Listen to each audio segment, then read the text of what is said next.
somente coisas boas, boa semana. Yom Rishon. No Brasil e no mundo, Yom Rishon é sempre o Rishon, não é domingo. Yom Rishon é o primeiro dia, na verdade.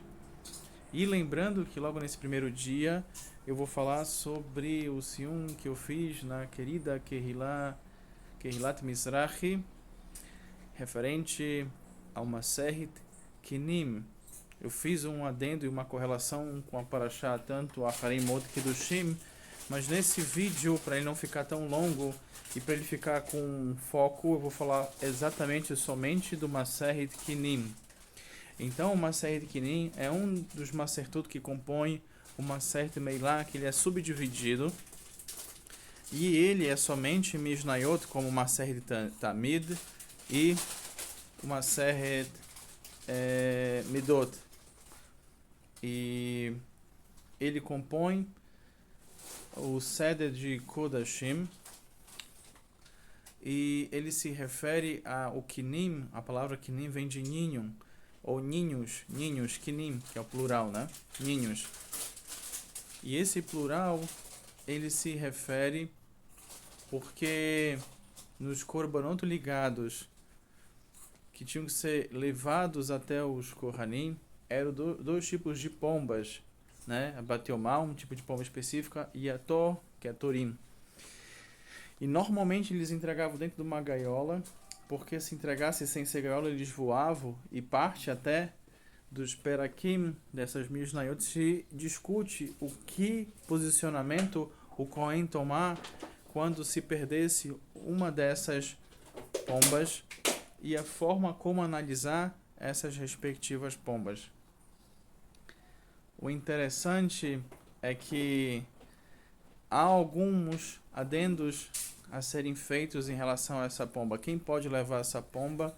Então eram korbanot vinculados a quem tinha um problema de zivá, uma mulher que teve algum tipo de corrimento, ela passou pelo processo de tahará, de purificação, ela tinha que levar, assim como um ziv, aquele que de forma consciente, ou meshogeg, ele desperdiçou o sêmen, a zera, assim também como o nazir ou a nazirá, depois da nazirut, ele também levava. Era um dos corbanotes que o nazir tinha que levar. Ele tinha vários corbanotes. Tinha um corbanot de shelamim, que eram corbanotes para de shalom, de paz. Também tem uma correlação de estar completo, shalem.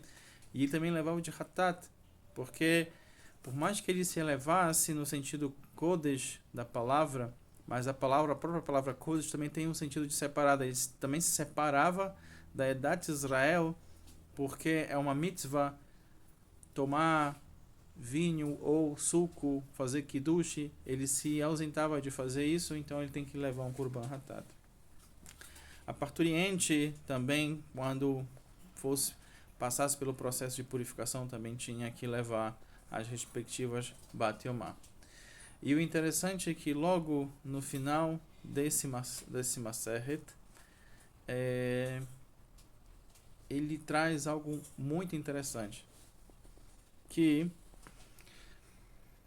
Am Israel é muito vinculado e é sempre vinculado com o Talmud Torah Keneged Kulam, o estudo da Torá, que equivale ao cumprimento de todas as mitzvot. Tanto é que logo no pasuk final tem Am Aretz Lolomed Torah Yesh Balagan Yesh Bayá, aquele o judeu que não estuda a Torá, no fim da vida ele tem problema.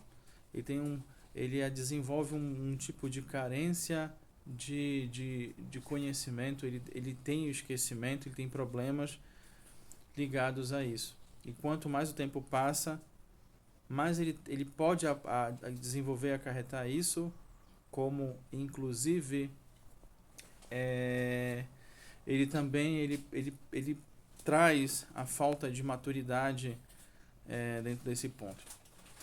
Entretanto, o Yehudi Zekenik Lomed Torah Arbeizman Beatid, quanto mais, então os Zakenim, os mais velhos que estudam Torá, quanto mais velhos ficam, são como um bom vinho, eles ficam maturados, eles ficam sábios e com conhecimento da Torá, e eles sim são os guardiões que passam a tradição para os demais.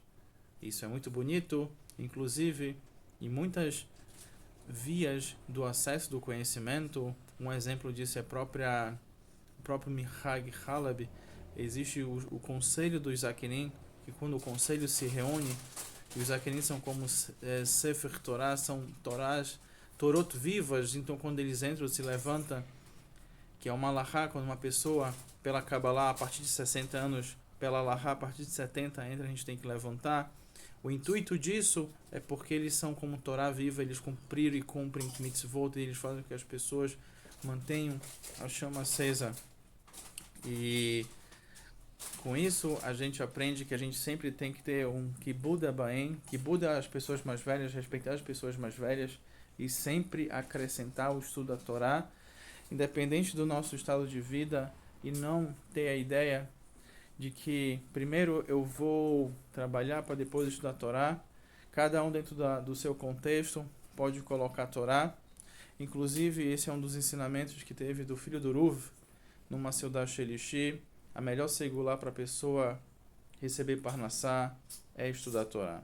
Que quando ela estuda a Torá, aí sim vem a verdadeira Parnassá, com Shefa, que é com fluxo de bênçãos. Só coisas boas.